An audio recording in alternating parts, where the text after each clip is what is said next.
What's going on, everybody? Welcome back to the channel. I am Jordan Wheeler with RTR Vehicles, and in today's video we're going to be showing you how to install the RTR Grille with LED intake for your 2024 Mustang GT or EcoBoost.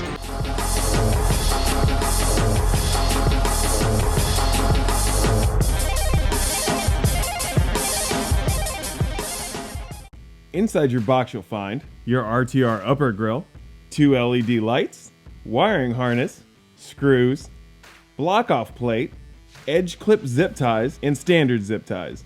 Tools for this installation are 7mm socket, 8mm socket, 10mm socket, extension, wrench, body clip removal tools, hooked pick, cut pliers, and painter's tape. For this install, I'll be working on a non-performance pack vehicle. However, I will show some of the steps for those working with performance pack vehicles. I will also be showing you how to remove the bumper if you are only installing the upper grille or don't have a padded workspace. If you're installing the full front conversion setup, it would be best to fully remove the belly pan. Regardless of which route you choose, please read the instructions in their entirety before starting any install. Also, if you purchased a front license plate holder, refer to the region-specific RTR plate holder instructions and install the holder with the bumper off of the vehicle. We're back at the lab this week, so I'm going to be taking advantage of our 2-post coat slip, as well as our full supply of gear wrench tools to get this job done. It is very important before you start this installation to disconnect the negative terminal from the battery. With the vehicle safely supported on a lift or jack stands, remove the front wheels and tires. Using a 7mm socket, remove these 6 screws in the debris shield. Then pry the center post out of these 2 plastic rivets and remove them.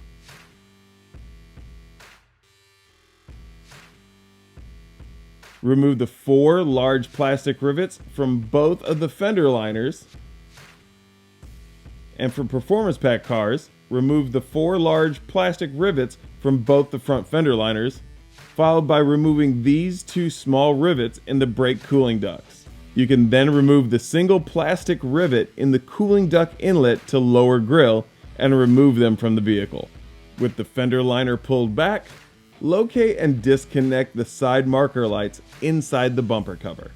Then, locate and disconnect the bumper wiring harness on the driver's side of the car, which is attached to the crash pad. In this pocket behind the headlights, you will find 2 bolts securing the bumper corners. Using a 10mm socket, remove these 2 bolts and repeat this step on the opposite side of the vehicle.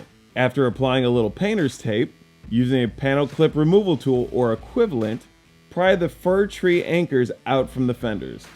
Next, remove the 8 plastic rivets in the core support cover and remove the cover from the vehicle. I used a hook pick since some areas are too recessed for a panel removal tool to fit into. Using a 7mm socket, remove the 5 screws along the upper bumper cover. Carefully remove the weather strip foam from the cleat in the core support on both sides of the vehicle. The weather stripping will pull free from the anchor. This is fine and will stretch back over the anchor. With this complete, lift the bumper cover up and over the core support posts and remove the cover from the vehicle. Using a panel clip removal tool, pry the large multi-pin connector from the energy absorber.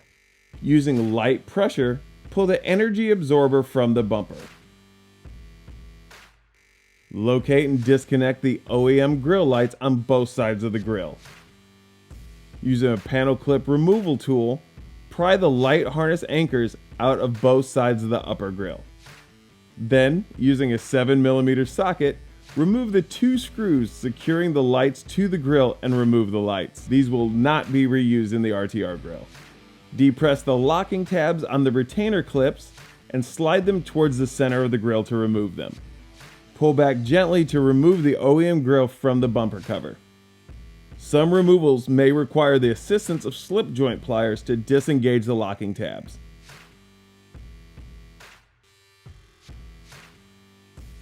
Now you can align the bumper cover tabs with the slots in the RTR grille. Install the RTR Grille onto the bumper cover by engaging the locking tabs one by one from left to right, followed by reinstalling the retaining clips into the center of the bumper cover as shown. Press the OEM harness anchors into the slots in the side of the RTR Grille. Next, reinstall the energy absorber into the bumper cover and reattach the multi-pin connector. Following inspection of your LEDs, snap the lights into the grille from the front. EcoBoost models will install the block-off plate onto the back of the lights with the supplied screws. Connect the large RTR light connectors to the OEM harness previously used for the factory grille lights. For this build, I will be running the wiring harness across the vehicle's core support because I will be removing the bumper again. If you have no need to remove the bumper, follow the installation instructions and route the wiring across the bumper. Pull the RTR harness through the core support and into the engine compartment past the intake duct. If needed, run a hanger or rod through to assist. Depress the lock tabs on the sides of the fuse box cover and remove the cover from the vehicle. Locate and remove the number 23 10 amp fuse from the fuse box. You can hang on to this fuse as a spare. Route the fuse leg of the RTR harness into the fuse box and insert the fuse into the number 23 location. Using a pair of flush cut pliers or similar, cut 3/4 inch wide reliefs into the fuse box walls for the RTR wiring. With the RTR power wire routed correctly to the fuse box, reinstall the fuse box cover. Route the ground wire of the RTR harness around the fuse box and secure the ring terminal to the chassis using the lug on the shock tower with your 8mm socket. Use the supplied edge clip and standard cable ties to secure the wiring and trim the access.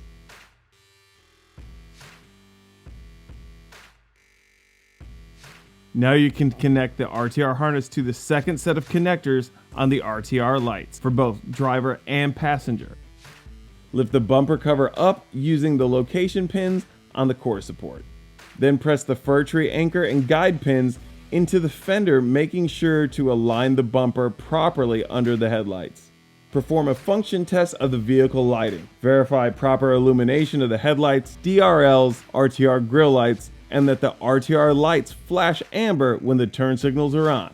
Reconnect the bumper wiring harness, as well as the side marker lights. You can now reinstall all mounting hardware removed during installation for the bumper, fender wells, and belly pan. This job is now complete, and it's time to hit the streets.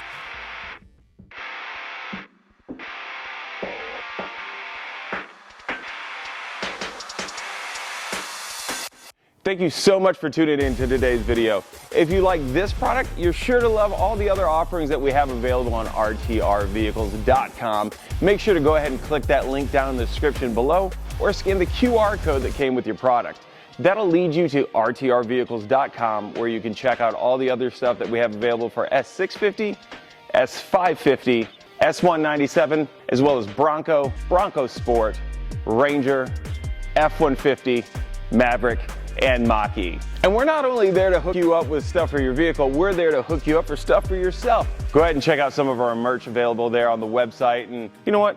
Might as well make your car look good while you're at it by picking up some of the RTR detail product. Thank you again for checking out this video, and as always, I'm Jordan Wheeler with RTR Vehicles, getting you geared up and ready to rock. Whoa!